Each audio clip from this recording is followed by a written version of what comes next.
최근 민주당 지도부가 윤석열 정부가 계엄령을 준비하려는 게 아니냐. 이른바 계엄령 시나리오까지 들고 나왔습니다. 민주당의 얘기와 국민의힘 반박 이어서 들어보겠습니다.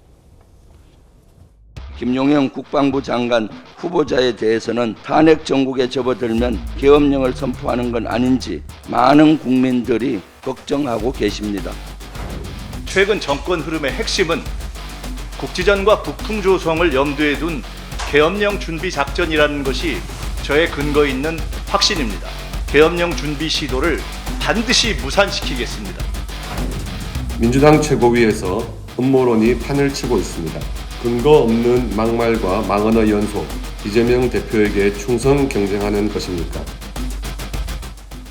자, 민주당은 지난해부터 계엄 의혹을 거듭 제기하고 있고 올해 들어와서도 지금 계엄 얘기가 여러 의원들 입에서 계속되고 있는 그런 상황입니다. 장윤주 변호사님께요.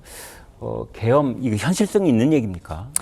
사실 어느 정도 가능성 차원에서 대비해야 된다 이런 얘기로 저는 들리기는 합니다. 네. 사실 저는 어떤 계엄령에 대한 부분에 대한 이야기 자체가 대통령께서 먼저 하신 반국가 세력이라는 그 발언에서 비롯된다라고 보고 있거든요. 네. 사실 대통령이 반국가 세력이 있다라고 이제 말씀을 하셨을 때도 사실 크게 논란이 됐었고 야당 입장에서는 공감하기도 어려우면서 사실상 야당을 겨냥한 것이 아니냐 이런 논란들이 굉장히 많았었습니다. 네. 물론 대통령실에서는 이제 북한을 향한 것이다라고 해명하긴 했지만 사실상 반국가 세력이라는 단어 자체에서 풍겨지는 어떤 이념 전쟁이라고 할까요? 그런 부분들에서 본다라고 한다면 야당 입장에서는 그 발언도 굉장히 근거가 명확하지 않았다라고 생각하는 측면이 있습니다. 그렇기 때문에 계엄령에 대한 부분도 결국 마찬가지 부분이라고 저는 생각이 드는데요. 어느 정도 가능성 차원에서 대비를 해야겠다라는 발언이면서 동시에 예전에 박근혜 전 대통령 정권 당시에 네. 기무사에서 계엄령을 검토했다 이런 문건이 한번 나와서 논란이 네. 된 적이 있었습니다. 그랬던 이제 과거의 기억도 있는 것이고 그리고 물론 이제 민주당이 지금 과반을 훨씬 넘는 의석을 가지고 있기 때문에 계엄이 실제로 뭐 그런 일은 있지는 않겠지만 계엄령이 실제로 발동이 된다고 하더라도 국회 차원에서 막아낼 수 있다라는 지금 논란도 있긴 있는데요. 네. 그렇다 하더라도 일단 만약에라도 있을 수 있는 어떤 가능성에 대해서는 야당 입장에서 먼저 이야기를 하면서 대비해야 되는 것 아니냐라는 측면에서 또 최고위나 지도부에서 이런 이야기들이 나오고 있다 이렇게 생각합니다. 네. 자, 이승환 위원장께요. 지금 마침 이제 장 변호사님이 그 과거 이야기부터 좀 짚어주시니까 대응하기가 저희가 좋은데요. 말 이제 이어가기가. 네. 그러니까 박근혜 정부 때 기무사 계엄령 문건 이야기부터 시작을 해서 그다음에 최근에 이제 8.15 광복 축사에서 대통령이 위한 반국가 세력. 이런 것들이 다 지금 쌓여서 지금 계엄령 가능성에 관한 그 민주당의 지적이 나오고 있는 것이다. 이제 이런 말씀이세요. 어떻게 보십니까? 우선 만약에 정말 계엄령이 선포되면요. 네. 제가 민주당과 야권에 약속드리겠습니다. 제가 짱돌 들고 화염병 만들어서 삼각지역 앞에서 시민군 조직해 시위하겠습니다. 가능성 제로에 이릅니다. 예. 그럼에도 불구하고 이렇게 계엄령이란 이름으로 공포를 조장하고 친일 프레임으로 분노를 조장하는 게 과연 왜 그럴까 저는 굉장히 궁금하거든요. 네. 그런데 민주당의 새로운 지도부가 들어서고 첫 번째, 두 번째 최고위 회의를 하는 거 보면서 민주당이 쓸 수 있는 가장 극단의 카드인 친일과 계엄까지 꺼내놓을 수밖에 없는 위기의 상황이 민주당에게 있구나라고 하는 게 보여집니다. 바로 이재명 대표의 사법 리스크, 이제 곧 판결 나온 그 사법 리스크에 대응하기 위해서 이렇게 주의를 환기시키는 것이 아닐까 저는 이렇게 생각하고요. 정말 그 정치 지도자들은 국가의 어떤 자그마한 위협에도 대비하고 그것을 위해서 준비해야 되지만은 저는 계엄령과 같은 선동은 너무 나간 선동이라고 봅니다. 지난 문재인 대통령 당시에 그때 기무사에서 계엄령 검토했다라고 해가지고 그때 문재인 대통령이 아마 인도에서 긴급 지시로 이거 조사하라라고 해서 40명 가까운 수사관들 수사팀을 파견해가지고요 200명 넘게 조사하고요 그리고 그 모든 문건들이 다 뒤졌습니다. 그 상황 속에서 스스로 네. 목숨을 끊은 분들도 있었죠. 네.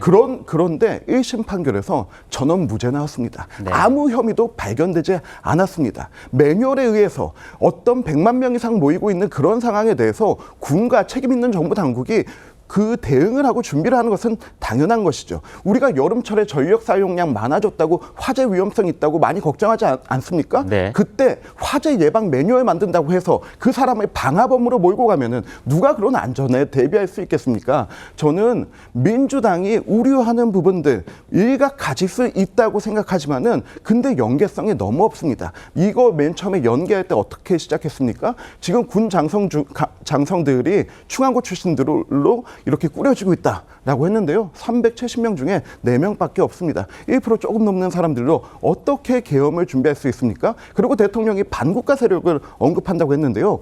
반국가 세력이라고 했습니다. 반정부 세력이나 반민족 세력이 아닙니다. 반국가 세력은 분명히 존재합니다. 이석기 전 의원의 아로가 있었고요. 그리고 국군 정보단에서 우리의 블랙 요원들 모든 그 명단이 나간 사건이 있었고요. 그리고 또 가깝게는 쌍방울이 대북 송금하고 이런 것도 저는 우리의 반국가 세력의 일환이라고 보입니다. 이런 부분에 대해서 경각심을 가져야 되는 부분은 당연한 부분이라고 생각을 합니다. 네, 다만, 그런데요. 예. 지금 이제 야권에서 하는 얘기 중에 하나가 아까 지금 잠깐 언급을 해 주셨기 때문인데 대통령이 충안고등학교 나오셨잖아요. 근데 충안고 출신 중에 몇몇이 이제 그 안보 라인 그리고 이제 군 요직에 있는 것을 이렇게 짚어가면서 이런 것들도 다 계엄령을 염두에 둔 인사 아니냐 이런 지적을 하고 있거든요. 어떻습니까? 370명의 장성 중에 네. 4명의 장성을 가지고 계엄령을 추진할 수 있다. 이거 가지고 충암고의 모습을 보면서 과거의 하나회를 보는 것 같다.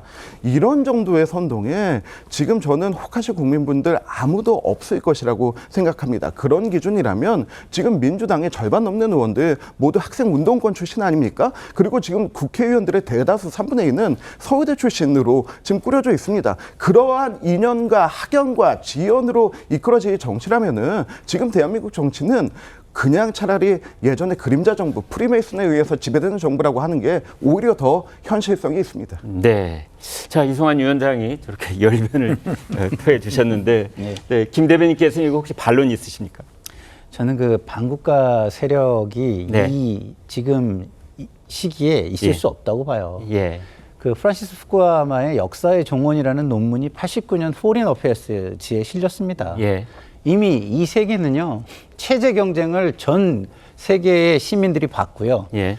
체제의 경쟁은 민주주의와 자본주의로 결론이 났습니다. 네. 체제 자체를 전복하려는 반국가 세력은 있을 수 없고요. 네. 마지막 버티는 뭐 북한과 좀 연동해서 일탈 세력이나 범죄 세력이 있을 수는 있습니다. 네. 그러나 이 민주주의와 자본주의 체제를 업고 이것이 뭐 공산주의에 비해서 못하기 때문에 이 체제를 공산주의로 바꿔야 된다는 반국가 세력이 있을 수가 있습니까? 네. 이석기 의원의 경우는 저는 조금은 다르다고 봐요. 왜? 네. 그거는 이제 정당까지 만들어졌고 막 이러기 때문에 풍진당 얘기하시는 그렇죠. 거죠? 네. 그렇기 때문에 거기는 좀 그런 식으로 말씀을 하셔도 네. 일부 뭐 꽤 동의가 되는 부분이 있지만 그 외의 것들을 반국가 세력과 연동하는 것은 한참 시대착오적인 것이다라고 저는 생각을 합니다. 자, 반국가 세력을 이제 어떻게 정의하느냐에 아니 따라서 그런 이게 달라질 수 문제인데 있는데요. 그러면 뭐 네. 법률적으로든 정치적으로든 네. 반국가 세력이 없다는 부분은 동의할 수가 없고요. 그건 네. 이제 여기서 논쟁을 하기 시작하면 굉장히 길어져요. 네. 동의할 수가 없고 다만 이제 반국가 세력이 저는 뭐 있다고 봅니다. 네. 지금 우리 그 뭐 사실 북한과 연계된 여러 그 세력들이 다 어찌 보면 대부분 반국가 세력 아닙니까? 네. 결국은 그 아직도 북한은 남한의 적화를 포기하지 않은 거 아닌가요? 이런 점 때문에 저는 있다고 보고 그러면 이제 대통령이 반국가 세력이 여기 있습니다라고 그 얘기하는 그거는 저는 적절치 않은 것 같아요. 네. 있으면 빨리 찾아내서 색출해서 처벌을 해야 되는 게 맞는 거죠.